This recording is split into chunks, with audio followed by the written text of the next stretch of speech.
السلام علیکم ورحمۃ اللہ وبرکاتہ۔ حضرات، آج ہم سورہ یاسین کی فضیلت و برکت بیان کرتے ہیں، آپ اس کو سماعت کیجیے۔ سب سے پہلے ہم آپ کو سورہ یاسین کی فضیلت و برکت بتاتے ہیں، پھر اس کے بعد میں سورہ یاسین پڑھ کر ہم ضرور سنائیں گے۔ آپ اس ویڈیو میں بنے رہیے۔ سب سے پہلے آپ اس ویڈیو کو لائک کر دیجیے۔ کلام مجید سننے کے لیے آپ اچھا سے کمنٹس کر دیجیے، اور جو دعا کرانا چاہتے ہیں اس دعا کے لیے اس کمنٹس میں ضرور کچھ نہ کچھ لکھیں۔ جیسے آپ پریشان ہیں یا بلا ببا میں گھرے ہوئے ہیں، بے روزگاری میں گھرے ہوئے ہیں، برکت و ترقی کے لیے جو بھی آپ دعا کے لیے کہنا چاہتے ہیں وہ اس میں ضرور لکھیے۔ انشاءاللہ پاک ہم آپ کی دعا دیکھ کر اس میں ضرور ہم دعا کریں گے۔ آپ کا کمنٹس دیکھیں گے، اس میں دعا کریں گے آپ کے لیے، جس سے اللہ تبارک و تعالیٰ سورہ یاسین کی برکت و فضیلت سے اللہ پاک آپ کی دعاؤں کو، اللہ پاک آپ کی خواہشات کو، جائز مقاصد کو کامیابی کامرانی عطا فرمائے۔ کیونکہ حضرات سورہ یاسین کی فضیلت بہت ہی عرفہ والا ہے۔ اللہ کے حبیب صلی اللہ تعالیٰ علیہ وسلم نے ارشاد فرمایا، جیسے ہر ایک چیز کا دل ہوتا ہے ویسے ہی قرآن عظیم کا دل سورہ یاسین ہے۔ جو کوئی بندہ سورہ یاسین پڑھتا یا سنتا ہے تو اللہ پاک اس کی تمام پریشانیوں سے نجات فرماتا ہے۔ اگر وہ بیمار ہوتا ہے تو اسے شفا عطا فرماتا ہے، قرض میں مبتلا ہوتا ہے تو قرض سے نجات عطا فرماتا ہے، بے اولاد ہوتا ہے تو اللہ پاک اسے صاحب اولاد یعنی ایک نیک اولاد عطا فرماتا ہے۔ اور کوئی بھی انسان کسی عرصے سے، بہت سارے عرصے سے بیماری میں مبتلا ہو تو اس کو چاہیے کہ سورہ یاسین پڑھ کر وہ اس پر پانی پر دم کرے اور پیے۔ انشاءاللہ پاک اس کو اللہ کے کلام کی برکت سے شفا یابی ملے گی، کیونکہ اللہ پاک قرآن عظیم میں ارشاد فرماتا ہے وَنُنَزِّلُ مِنَ الْقُرْآنِ مَا هُوَ شِفَاءٌ وَرَحْمَةٌ لِّلْمُؤْمِنِينَ۔ اللہ پاک نے قرآن عظیم کو مومنوں کے لیے شفا و رحمت بنا کر بھیجا، یعنی اس کے پڑھنے سے بندے کی جو بیماریاں ہوتی ہیں وہ دور جاتی رہتی ہیں، اس کو شفا یابی ملتی رہتی ہے۔ اور جس بلا میں گھرا ہوا ہوتا ہے وہ پانی پڑھ کر دم کر کے پی لے تو انشاءاللہ پاک اس کو اس بلا سے چھٹکارا مل جاتا ہے، اس بیماری سے اس کو شفا یابی مل جاتی ہے۔ اللہ پاک صحت و تندرستی عطا فرماتا ہے۔ صحت مند اپنی صحت کو چاہتا ہے تو صحت برقرار کرنے کے لیے، برقرار رکھنے کے لیے، صحت پانے کے لیے سورہ یاسین پڑھ کر صبح شام پانی پر دم کر کے پیے۔ انشاءاللہ پاک اس کی تمام جو بھی جسم کے امراض ہوں گے اللہ پاک اس کو دور فرمائے گا اور اس کے جسم میں روحانی طاقت و قوت عطا فرمائے گا۔ سورہ یاسین کی بہت سارے فضائل ہیں۔ اللہ کے حبیب صلی اللہ تعالیٰ علیہ وسلم نے اور ارشاد فرمایا کہ جو بندہ ایک مرتبہ سورہ یاسین پڑھتا سنتا ہے تو اللہ پاک اس کو 10 کلام مجید پڑھنے سننے کا ثواب نصیب فرماتا ہے، اور سورہ یاسین پڑھنے والے کی اللہ پاک رزق میں برکت عطا فرماتا ہے، گھر میں برکت عطا فرماتا ہے، بے برکتی سے حفاظت فرماتا ہے، غیب کے اس کے لیے دروازے کھول دیے جاتے ہیں، رزق کی برسات ہوتی ہے، رزق میں برکت ہوتی ہے، رزق میں زیادتی ہوتی ہے، دکان و مکان میں خوب خیر و برکت ہوتی ہے، اس کے دکان میں گراہک نہیں آتے تو گراہکوں میں خوب برکتیں ہوتی ہیں۔ اللہ پاک اس کو تمام بلا ببا سے حفاظت فرماتا ہے، اس کے ایمان، عقیدے، جان، مال، عزت، آبرو کی حفاظت فرماتا ہے۔ یعنی سورہ یاسین بہت ہی مفید ہے۔ جو بندہ اس کو جس نیت کے ساتھ میں پڑھتا ہے، جائز مقصد کے لیے پڑھتا ہے تو اللہ پاک اس کے اس جائز مقصد میں کامیابی عطا فرماتا ہے۔ یعنی اس کا کوئی کام رکا ہوا ہو تو اس کے لیے پڑھے، دعا کرے اللہ پاک سے تو اس کے رکے ہوئے کام کو اللہ پاک جلد سے جلد پورا فرماتا ہے۔ کوئی قید میں رہا ہے، قید میں کوئی گھرا ہوا ہے تو وہ رہائی چاہتا ہے تو سورہ یاسین پڑھتا رہے اور اللہ پاک سے دعا کرتا رہے تو اللہ پاک اس کو رہائی عطا فرماتا ہے۔ سوچئے ذرا یہ سورہ یاسین کی فضیلت، یہ سورہ یاسین کی تلاوت، یہ سورہ یاسین کا وظیفہ، یہ سورہ یاسین دعا جو ہے آپ کو بہت کچھ دینے والی ہے، لیکن آپ اس کو پڑھیے، سمجھیے، سنیے۔ انشاءاللہ پاک آپ جو نیک دعا کرتے رہیں گے اللہ پاک آپ کی اس دعا کو قبول فرمائے گا۔ میری امید ہے آپ کم از کم دن میں ایک مرتبہ اس کو ضرور سنیے۔ صبح کا اپنے آغاز جو ہے سورہ یاسین سے کیجیے، نماز کے بعد نماز فجر پڑھیے اور سورہ یاسین سے اپنے دن کا آغاز کیجیے۔ انشاءاللہ پاک آپ کی تمام پریشانیاں دور ہوتی چلی جائیں گی، پہلے سے حالات بہتر ہوتے چلے جائیں گے، پہلے سے آپ کے رزق میں برکت ہوتی چلی جائے گی، پہلے سے آپ کے گھر میں خیر و برکت ہوگی، آپ کے کاروبار میں دن رات چوگنی ترقی ہوگی، کاروبار آپ کا آگے بڑھے گا، جو رکاوٹیں ہوں گی وہ دور ہوتی چلی جائیں گی، और आपकी उम्र में बरकत होगी। अल्लाह पाक की तरफ से आपके घर में, आपकी उम्र में खूब खूब बरकतें होंगी, रहमत व अनवार की बारिश होंगी। क्योंकि जिस जगह पर अल्लाह के कलाम मजीद की तिलावत होती है वहाँ पर अल्लाह की नूरी मखलूक हाजिर होती है और अल्लाह की रहमत बरसती है। तो अब हम पढ़ते हैं, आप ज़रूर समात कीजिए, कानों में ईयरफोन वगैरह कुछ लगा लीजिए और इसको ध्यान से समात कीजिए। दिन के किसी हिस्से में सुन लीजिए, दुकान खोलते वक्त सुन लीजिए या सोते वक्त में ज़रूर सुनिए। औज़ु बिल्लाहि मिनश शैतानिर रजीम, बिस्मिल्लाहिर रहमानिर रहीम, यासीन वल क़ुरआनिल हकीम, इन्नका लमिनल मुरसलीन अला सिरातिम मुस्तक़ीम, तंज़ीलल अज़ीज़िर रहीम, लितुन्ज़िर क़ौमन मा उन्ज़िर आबाउहुम फ़हुम गाफ़िलून, लक़द हक़्क़ल क़ौलु अला अक्सरिहिम फ़हुम ला युमिनून, इन्ना जअलना फ़ी अअनाक़िहिम अग़लालन फ़हिय इलल अज़क़ानि फ़हुम मुक़महून, वजअलना मिन बैनि ऐदीहिम सद्दन व मिन ख़ल्फ़िहिम सद्दन फ़अग़शयनाहुम फ़हुम ला युबसिरून, वसवाअन अलैहिम अअन्ज़रतहुम अम लम तुन्ज़िरहुम ला युमिनून, इन्नमा तुन्ज़िर मन इत्तबअ अज़्ज़िक्र व खशिय अर्रहमान बिलग़ैब, फबश्शिरहु बिमग़फ़िरतिन व अज्रिन करीम। इन्ना नहनु नुह्यिल मौता व नक्तुबु मा क़द्दमू व आसारहुम व कुल्ल शैइन अहसयनाहु फ़ी इमामिन मुबीन, वضرب لهم مثلا أصحاب القرية إذ جاءها المرسلون إذ أرسلنا إليهم اثنين فكذبوهما فعززنا بثالث فقالوا إنا إليكم مرسلون، قالوا ما أنتم إلا بشر مثلنا وما أنزل الرحمن من شيء إن أنتم إلا تكذبون،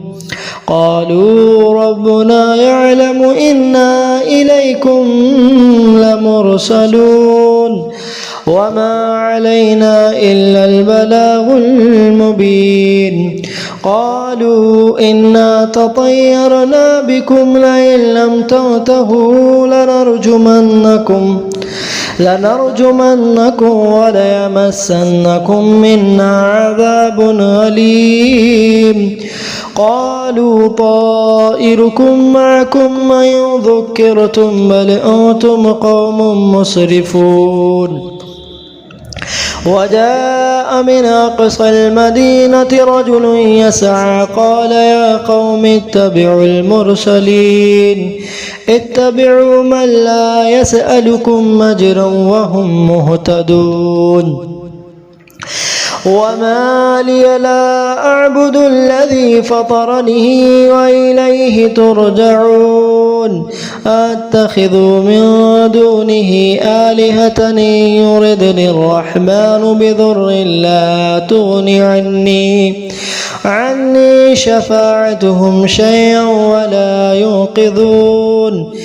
إني إذا لفي ضلال مبين، إني آمنت بربكم فاسمعون، قيل ادخل الجنة،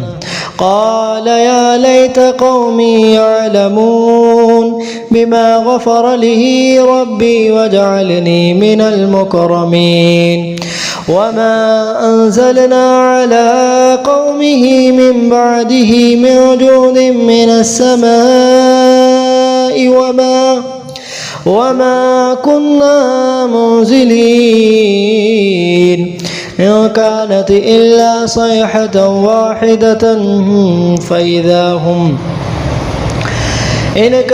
إلا صيحة واحدة فإذا هم خامدون يا حسرة على العباد ما يأتيهم من رسول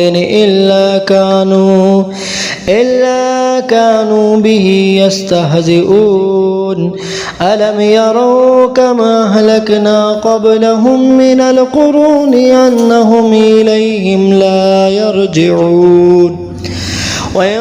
كل لما جميع لدينا محضرون آية لهم الأرض الميتة أحييناها وأخرجنا منها حبا فمنه يأكلون وجعلنا فيها جنات من نخيل وأعناب وفجرنا فيها من العيون ليأكلوا من ثمره وما عملته أيديهم أفلا يشكرون سبحان الذي خلق الأزواج كلها مما تنبت الأرض ومن أنفسهم ومما لا يعلمون وآية لهم الليل نسلخ منه النهار فإذا هم مظلمون والشمس تجري لمستقر لها ذلك تقدير العزيز العليم والقمر قدرناه منازل حتى عاد كالعرجون القديم لا الشمس ينبغي لها أن تدرك القمر ولا الليل سابق النهار وكل في فلك يسبحون وآية لهم أنا حملنا ذريتهم في الفلك المشحون وخلقنا لهم من مثله ما يركبون وإن نشأ نغرقهم فلا صريخ لهم ولا هم ينقذون إلا رحمة منا ومتاعا إلى حين وإذا قيل لهم اتقوا ما بين أيديكم وما خلفكم لعلكم ترحمون وما تأتيهم من آية ربهم إلا كانوا عنها معرضين وإذا قيل لهم انفقوا مما رزقكم الله قال الذين كفروا للذين آمنوا ونطعم من لو يشاء الله وطعمه إن أنتم إلا في ضلال مبين ويقولون متى هذا البعد إن كنتم صادقين ما ينظرون إلا صيحة واحدة تأخذهم وهم يخصمون فلا يستطيعون توصية ولا إلى أهلهم يرجعون ونفخ في الصور فإذا هم من الأجداث إلى ربهم ينسلون قالوا يا ويلنا من بعثنا من مرقدنا هذا ما بعد الرحمن وصدق المرسلون إن كانت إلا صيحة واحدة فإذا هم جميع لدينا محضرون فاليوم لا تظلم نفس شيئا ولا تجزون إلا ما كنتم تعملون إن أصحاب الجنة اليوم في شغل فاكهون هم وأزواجهم في ظلال على الأرائك متكئون لهم فيها فاكهة ولهم ما يدعون السلام قولا من رب رحيم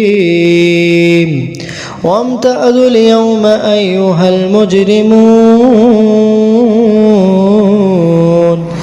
ألم نعهد إليكم يا بني آدم ألا تعبدوا الشيطان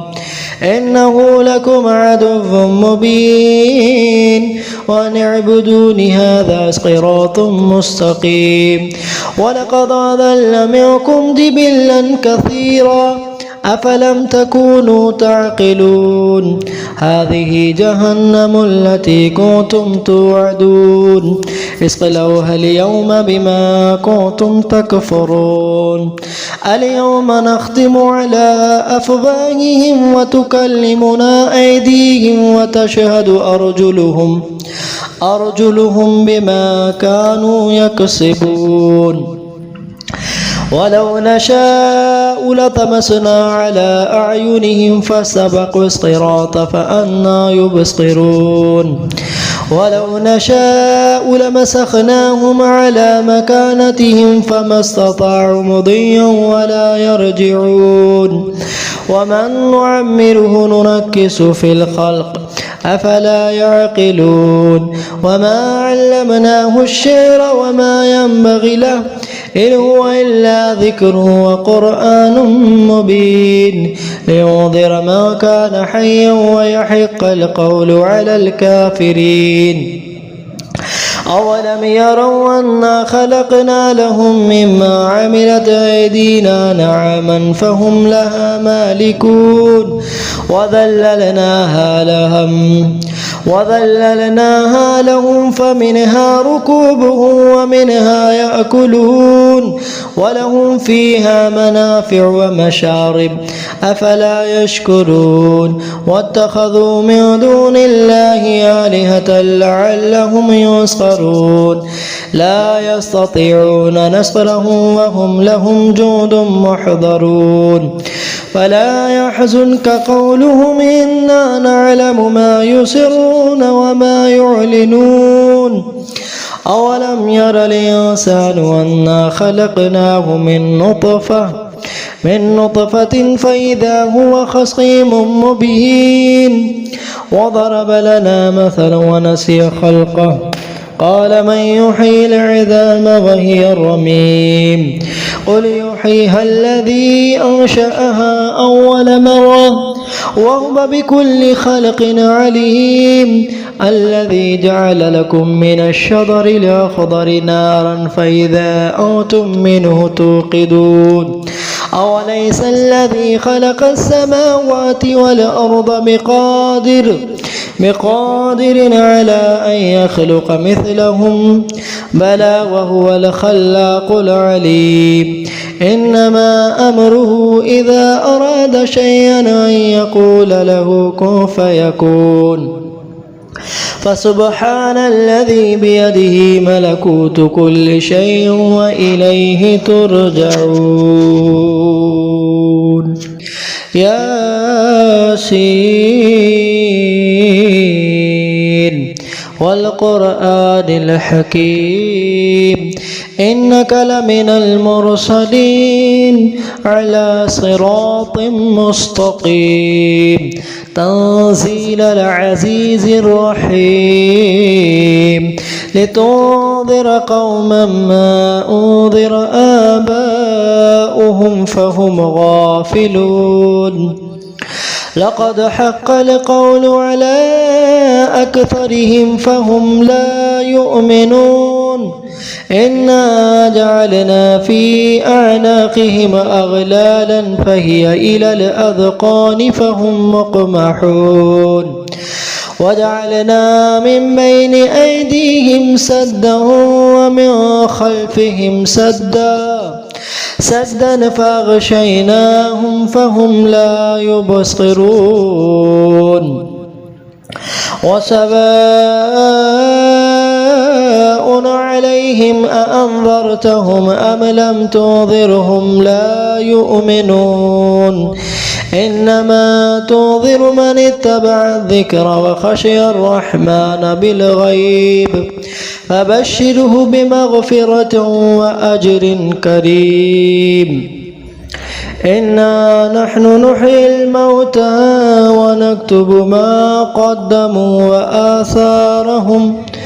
وكل شيء أحصيناه في إمام مبين واضرب لهم مثلا أصحاب القرية إذ جاءها المرسلون إذ أرسلنا إليهم 2 فكذبوهما فعززنا بثالث فقالوا إنا إليكم مرسلون قالوا ما أنتم إلا بشر مثلنا وما أنزل الرحمن من شيء إن أنتم إلا تكذبون قالوا ربنا يعلم إنا إليكم لمرسلون وما علينا إلا البلاغ المبين قالوا إنا تطيرنا بكم لئن لم تنتهوا لنرجمنكم وليمسنكم منا عذاب أليم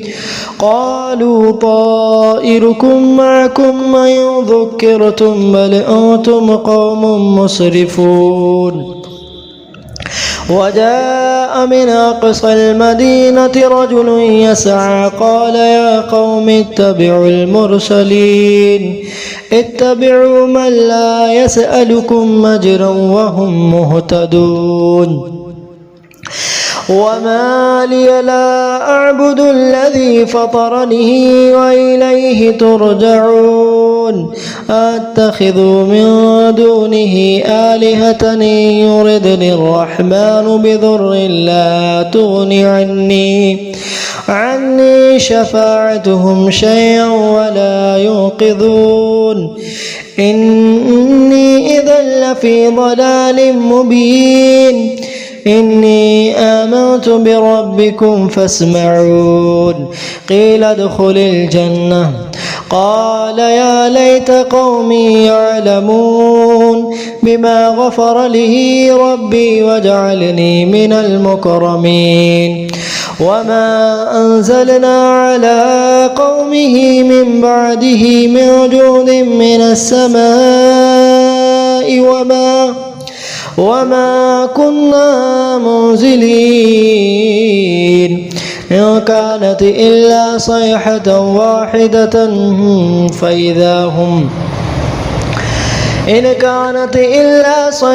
واحدة فإذا هم خامدون يا حسرة على العباد ما يأتيهم من رسول إلا كانوا به يستهزئون ألم يروا كما أهلكنا قبلهم من القرون أنهم إليهم لا يرجعون وإن كل لما جميع لدينا محضرون آية لهم الأرض الميتة أحييناها وأخرجنا منها حبا فمنه يأكلون وجعلنا فيها جنات من نخيل وأعناب وفجرنا فيها من العيون ليأكلوا من ثمره وما عملته أيديهم أفلا يشكرون سبحان الذي خلق الأزواج كلها مما تنبت الأرض ومن أنفسهم ومما لا يعلمون وآية لهم الليل نسلخ منه النهار فإذا هم مظلمون والشمس تجري لمستقر لها ذلك تقدير العزيز العليم والقمر قدرناه منازل حتى عاد كالعرجون القديم لا الشمس ينبغي لها أن تدرك القمر ولا الليل سابق النهار وكل في فلك يسبحون وآية لهم أنا حملنا ذريتهم في الفلك المشحون وخلقنا لهم من مثله ما يركبون وإن نشأ نغرقهم فلا صريخ لهم ولا هم ينقذون إلا رحمة منا ومتاعا إلى حين وإذا قيل لهم اتقوا ما بين أيديكم وما خلفكم لعلكم ترحمون وما تأتيهم من آية ربهم إلا كانوا عنها معرضين وإذا قيل لهم انفقوا مما رزقكم الله قال الذين كفروا للذين آمنوا ونطعم من لو يشاء الله أطعمه إن أنتم إلا في ضلال مبين ويقولون متى هذا البعد إن كنتم صادقين ما ينظرون إلا صيحة واحدة تأخذهم وهم يخصمون فلا يستطيعون توصية ولا إلى أهلهم يرجعون ونفخ في الصور فإذا هم من الأجداث إلى ربهم ينسلون قالوا يا ويلنا من بعثنا من مرقدنا هذا ما بعد الرحمن وصدق المرسلون إن كانت إلا صيحة واحدة فإذا هم جميع لدينا محضرون فاليوم لا تظلم نفس شيئا ولا تجزون إلا ما كنتم تعملون إن أصحاب الجنة اليوم في شغل فاكهون هم وأزواجهم في ظلال على الأرائك متكئون لهم فيها فاكهة ولهم ما يدعون السلام قولا من رب رحيم وامتازوا اليوم أيها المجرمون ألم نعهد إليكم يا بني آدم ألا تعبدوا الشيطان إنه لكم عدو مبين وأن اعبدوني هذا صراط مستقيم ولقد أضل منكم جبلا كثيرا أفلم تكونوا تعقلون هذه جهنم التي كنتم توعدون اصلوها اليوم بما كنتم تكفرون اليوم نختم على أفواههم وتكلمنا أيديهم وتشهد أرجلهم بما كانوا يكسبون ولو نشاء لطمسنا على أعينهم فاستبقوا الصراط فأنى يبصرون ولو نشاء لمسخناهم على مكانتهم فما استطاعوا مضيا ولا يرجعون ومن نعمره ننكس في الخلق أفلا يعقلون وما علمناه الشعر وما ينبغي له إن هو إلا ذكر وقرآن مبين لينذر ما كان حيا ويحق القول على الكافرين أولم يروا أنا خلقنا لهم مما عملت أيدينا نعما فهم لها مالكون وذللناها لهم فمنها ركوبهم ومنها يأكلون ولهم فيها منافع ومشارب أفلا يشكرون واتخذوا من دون الله آلهة لعلهم ينصرون لا يستطيعون نصرهم وهم لهم جند محضرون فلا يحزنك قولهم إنا نعلم ما يسرون وما يعلنون أولم ير الإنسان أنا خلقناه من نطفة من نطفة فإذا هو خصيم مبين وضرب لنا مثلا ونسي خلقه قال من يحيي العظام وهي الرميم قل يحييها الذي أنشأها أول مرة وهو بكل خلق عليم الذي جعل لكم من الشجر الأخضر نارا فإذا أنتم منه توقدون أوليس الذي خلق السماوات والأرض بقادر على أن يخلق مثلهم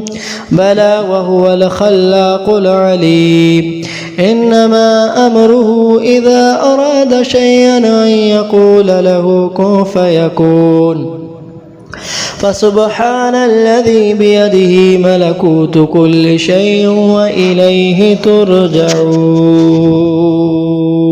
یہاں سے سورہ یاسین مکمل ہوئی ہے۔ اب آئیے ہم مختصر سی جو دعا کرتے ہیں پڑھنے کے بعد میں وہ دعا کرتے ہیں اس میں شامل ضرور رہیے۔ یا اللہ پاک جو ہم نے سورہ یاسین تیری رضا کے خاطر پڑھی ہے، اللہ اس کے پڑھنے میں کوئی غلطی خامی اس سے معاف عطا فرما۔ حضور اکرم صلی اللہ تعالی علیہ وسلم کے وسیلے سے مولا پاک اسے اپنی بارگاہ میں قبول عطا فرما۔ یا اللہ اس کی برکت سے تمام پریشانیوں کو دور عطا فرما۔ یا اللہ حضور صلی اللہ علیہ وسلم کے وسیلے سے اس سورہ یاسین کے پڑھنے سننے کو جس نے پڑھی ہے، جس نے سنی ہے، ساتھ میں میرے مولا ان سب کی جو جائز تمنا اس کو پورا فرما۔ جو پریشان حال ہے مولا اس کو پریشانیوں کو دور فرما۔ جو بیمار ہے مولا ان کو شفائے کاملہ عاجلہ عطا فرما۔ یا اللہ جو بے برکتی کے شکار ہیں، یا اللہ ان کے کاروبار میں خوب برکت و ترقی عطا فرما۔ یا اللہ جو بیمار ہیں انہیں شفا عطا فرما۔ جن کے غیب سے رشتے نہیں آتے نکاح کے مولا ان کے لیے غیب سے رشتوں کے انتظامات عطا فرما۔ یا اللہ جو بے اولاد ہیں ان کو نیک صالح اولاد عطا فرما۔